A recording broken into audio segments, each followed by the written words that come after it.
이거는 매일경제신문의 보도예요. 에너지 수입액 최대, 물가 환란 이후 최고, 무역 성적표는 최악. 이게 우크라이나 전쟁 1년 후 한국 경제가 에너지 플레이션의 직격탄을 맞고 있다. 이렇게 된 보도예요. 근데 이게 만약에 이렇게 하면 어떨까요?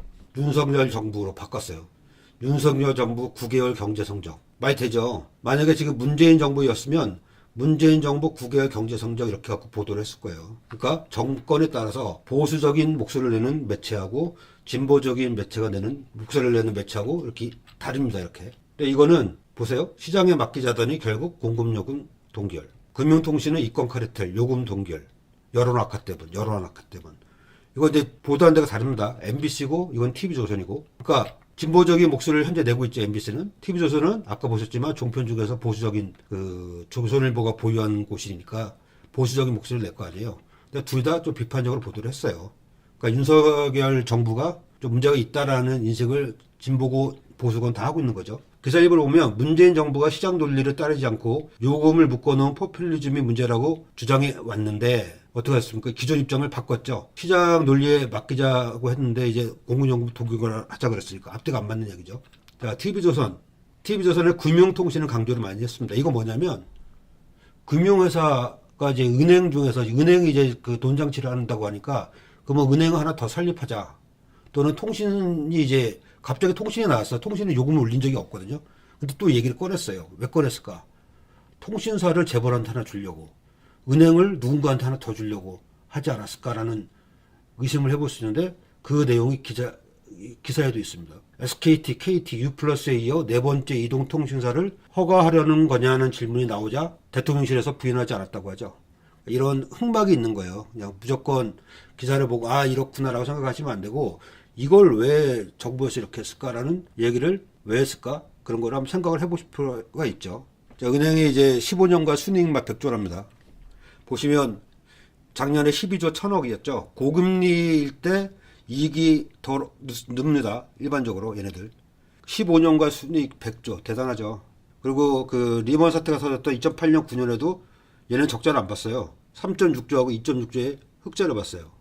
그렇게 국민들이 많이 고금리를 힘들어할 때 작년하고 올해하고 그리고 리먼 금융위기 사태일 때 또 얘네들은 돈을 벌고 있었죠. 그러니까 은행 돈잔치 관련해서 한번 더 보시죠. 그러니까 이자 낳는 은행 자본이 돈방석에 앉았다. 서민, 자영업자, 소상공인, 청년, 취약 중상층들이 고금리로 고통받는 반면 거대 가정은행들이 그들끼리 돈잔치를 벌이고 있다는 거죠. 근데 이거 자기네 그 내부만 돈잔치를 벌이고 있는 게 아니고 외국인 주주에 2조 5천억에 배당을 했어요. 전체 배당의 63%. 그러니까 4대은행 외국인 지분율이 매우 높거든요. KB가 이제 73% 정도 되고. 이거는 뭐냐? 이런 주주 배당 이런 거는 외국인 펀드의 요구에 충실히 부응한 것이죠. 그러니까 국민은 나몰라라고 고객은 나몰라라고 외자와 외국 자본이죠. 4대 은행 내부자들이 손잡고 돈잔치를 했다는 거죠. 근데 이제 윤석열 정부의 기본 인식이자 정책 방향은 그 문재인 정부가 공공성을 강조하고 과도하게 규제했다면서 낡은 규제를 깨겠다. 그리고 가격 변수의 절성을 최대한 보장하겠다. 그러니까 시장에 맡기겠다는 거죠. 근데 그래놓고 은행 돈잔치를 이제 비판하면서 은행이 이제 공공재라고 하는 모순된 얘기를 하니까 웃기다는 거죠. 이번에는 그 윤미향 의원의 이제 판결 관련해서 판결이 있고 나서 제가 윤미향 의원의 페이스북을 한번 봤어요.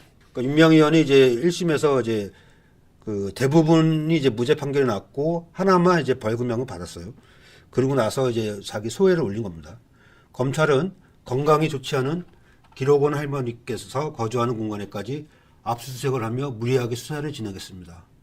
그 과정에서 벌어진 손흥민 소장님의 죽음은 너무나 원통하고 아직도 단장의 고통에서 헤어날 수 없습니다. 손흥민 소장님이 스스로 목숨을 끊으셨죠. 언론은 고인의 죽음 앞에서도 현관 열쇠 구멍을 통해 자택 내부 모습을 촬영하는 등 자극적인 보도만을 앞다투어 내놓았고 무죄 추정이 아닌 유죄 추정의 원칙의 신봉자인 검사 출신 정치인은 고인의 죽음마저 난도질했으며 명망가들은 음모론을 퍼뜨리며 욕보였습니다. 그러면서 윤미향 의원이 그 당시 언론 보도를 쭉 캡처해서 올렸더라고요. 조선일보가 단독 보도였대요. 길 할머니 통장서 돈 빠져. 이유 묻자 쉼터 소장 무릎 꿇더라. 그런 적 없어요. 무릎 꿇은 적.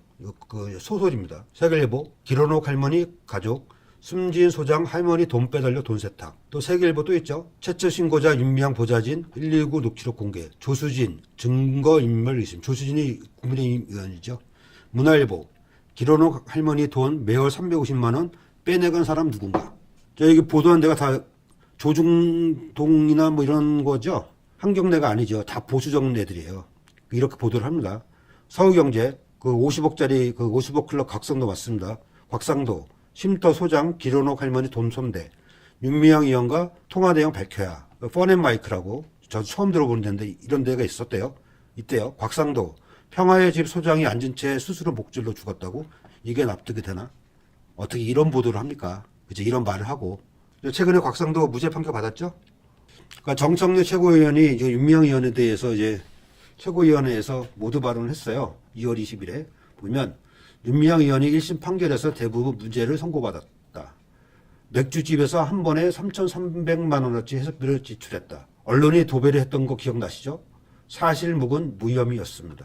자금을 이용해 딸의 유학비로 썼고 아파트도 구입했다는 근거 없는 허위사실도 결국 무죄를 판결받았고요. 안성 쉼터 관련해서 매각 의혹, 불법 증축, 그리고 부친의 등재에 월급을 줬다는 것도 다 사실무근, 정당한 것이었고 무혐의 처분되었습니다. 남편의 신문사에 일감 모르었다는 의혹, 보조금을 과다하게 지급받았다는 의혹 등등 모두 무죄. 단 한 가지, 1,700만 원 회계 부정이 아니라 부실은 영수증을 찾지 못해서 벌금 초도명만 원을 맞았습니다. 정청래 최고가 윤미향 의원을 만나보니까 2심 때는 영수증을 모두 찾아가서 이 부분도 무죄를 입증받겠다고 합니다.